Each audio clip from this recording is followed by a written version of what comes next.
And we are working in the book of Habakkuk this month. So if you make your way to chapter 2, that's where we left off after the last podcast, chapter 2. It's probably helpful to say to everybody that we are sort of, as we read Habakkuk, we're sort of observers to a conversation. Oh, yeah. Yeah, that's part of what makes Habakkuk unique among the minor prophets is this is not so much God said to a prophet, here are your oracles, go deliver them.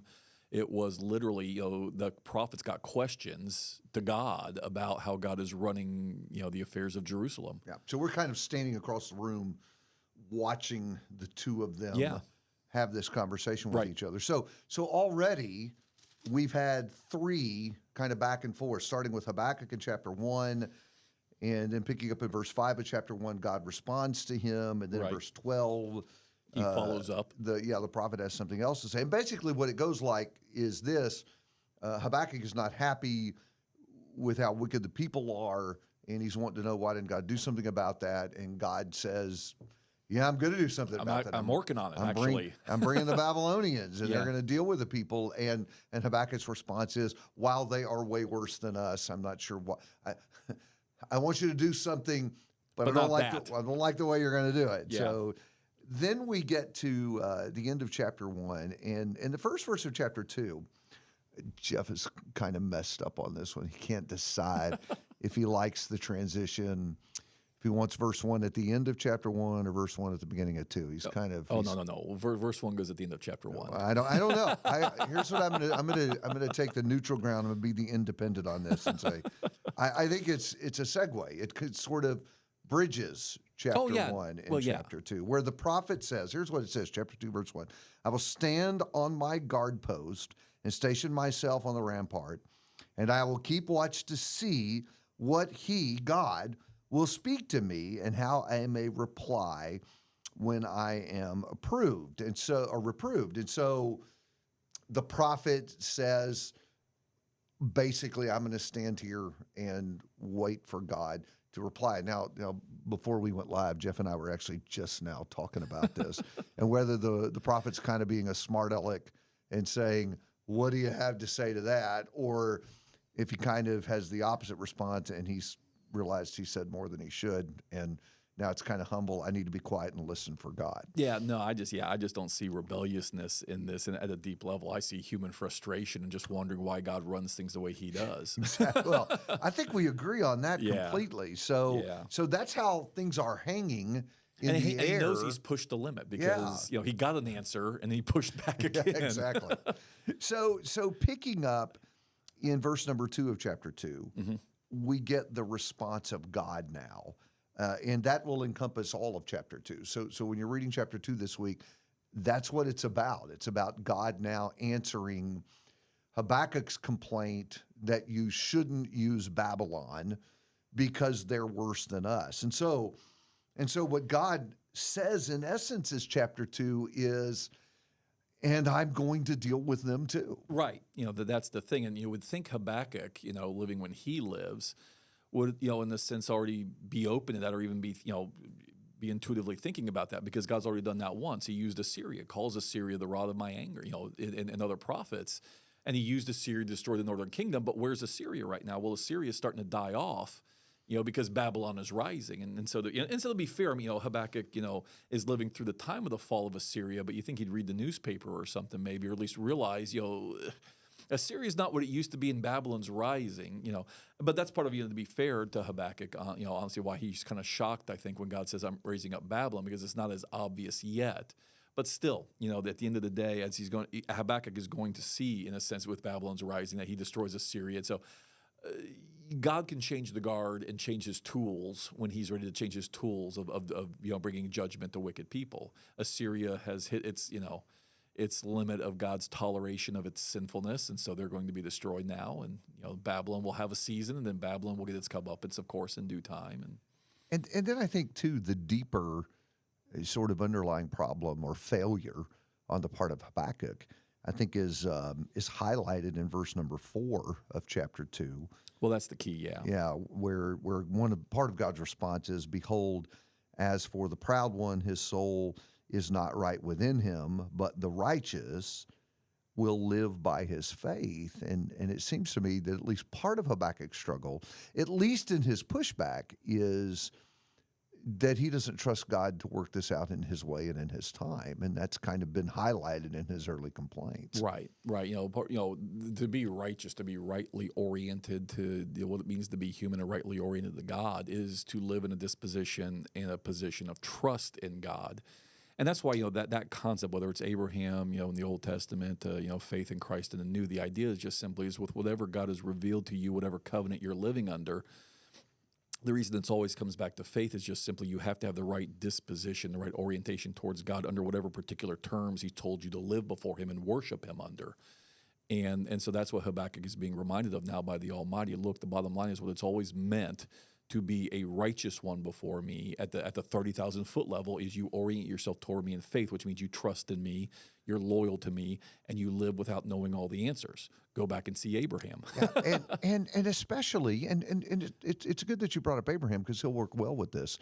And that is, especially when you just don't get how or why God is doing it this way. And, you mentioned Abraham. Abraham struggled for decades with this whole notion that they were going to Why have a wait child. so long? Yeah, well, and how is that even possible? Yeah. That you could do this? Because through his eyes, he and Sarah were too old. There was no way they were going to have a child. And so same different, but same fundamental struggle here with Habakkuk. This nation is too wicked. We're bad, but we're not that bad. How could you do it this way? And how can this be your plan? And I think that's just so vital because I think we struggle with the same thing too. We struggle like Habakkuk does. We don't like what's going on around us. And I think if God laid open the plan, we would probably fuss about what you're going to do it that way. Yeah. I'm not sure I like doing it that way either. So we think God owes us answers to why and how, and He just doesn't. And that's what He's saying to Habakkuk. I don't owe you an answer to why I do it this way or how I'm going to do it this way. Your job is just simply to accept what I have told you. Yeah, sometimes we forget He's God, right? Well, that's exactly right. And we're not Congress. He doesn't answer to us. Yeah. For how He chooses to run the world. That's right. This, reality is not a democracy at the highest levels. That's exactly right. It is a monarchy. Okay, so then the rest of the chapter really going on there, starting around verse 6, you have the woes. Yeah. Right? Yeah. And there are a series of them. I count, about 5 of them? Yeah, or 5 or 6.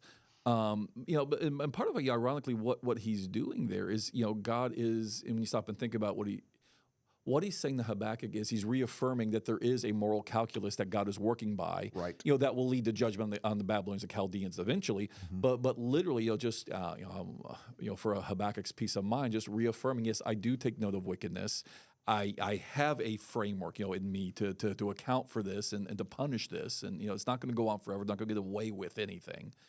Just a reaffirmation that God sees and God knows. And so, the woes are pronounced upon people who live in certain ways. One of the questions I had in my mind as I was reading this is if part of the problem is in his own mind, Habakkuk has minimized the sins of his own people. He didn't start out in that place, but certainly when he lays it up beside the Babylonians, he said, we are not as bad as they are. So evidently he's got his own kind of sin rating system. Well, that's the thing. When here. Jeremiah and Ezekiel come onto the scene in particular, and Jeremiah starts talking about the child sacrifice. Yes. And Ezekiel gets the tour of the temple where they've literally got the idols set up in the temple itself. Not on the high places anymore. They've got idols in the temple. And so between what those two prophets are going to speak to and have revealed to them, maybe Habakkuk isn't quite as dialed in on, and of course, in Habakkuk's time too, you have to put, somewhere in that vicinity that Josiah's Reformation, and so maybe also he's kind of blind to the brief season. Things are getting better. Well, coming out of Manasseh, rather, right. where it's hard not to just get better. Yeah, and to be fair, I probably just now that I'm thinking out loud, I probably misspoke there because actually he wouldn't be complaining about wickedness during Josiah's Reformation probably, but anyways, Manasseh certainly left a bad aftertaste. Spiritually speaking. So but at the end of the day, he's probably you're right, he's probably a little naive about, because, Jeremiah on the child sacrifice thing, that, God makes very clear to Jeremiah, this is an abomination that gets God's wrath stirred up. Which ultimately what you have in chapter 2 is God saying, the soul that sins will die. The person, the wicked man is going to be punished. And so, yeah, you're bringing up Babylon sins. I'll deal with that. Yeah.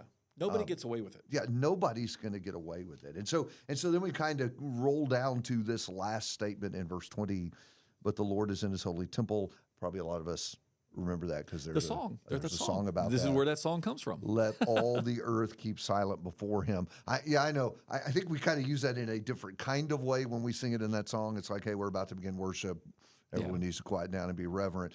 I think this is more about, wow, what did I just hear? Well, yeah, and again sets up chapter 3 for next week in terms of, then Habakkuk has this kind of this song prayer response that basically takes chapter 2 and verse 4's advice and now he prays and sings or praises out of that perspective and says some really potent things that show Habakkuk's righteousness as a prophet because he's chosen to live by faith in this moment in which God says, I'm not going to tell you about how and why. But yeah, that's exactly right. Part of the right disposition then is, and part of the right orientation in the faith is, I just kind of like Abraham when he learns, again, the faithful man, he learns to quit arguing with God over Sodom and Gomorrah. And so finally, after he whittles down to 10, and just well, shall not judge of the earth do what's right. It's just time for me to let God be God on this. Right, exactly. I think that because Habakkuk is so short, it would be really helpful rather than to let ourselves be divided up by chapters here. It'd really be helpful to just keep reading through this whole thing and getting the flow of that conversation for first Habakkuk, then God, and then back to Habakkuk, and then God speaks again. So you kind of get that sense of this conversation going back and forth. I've even marked out in my Bible how the conversation's segmented so that you can kind of follow it as you go. So you can get a sense of what God was intending in inspiring the book to be written in this way. So for this week, try reading Habakkuk 1 and 2 together as we make our way through this great prophet.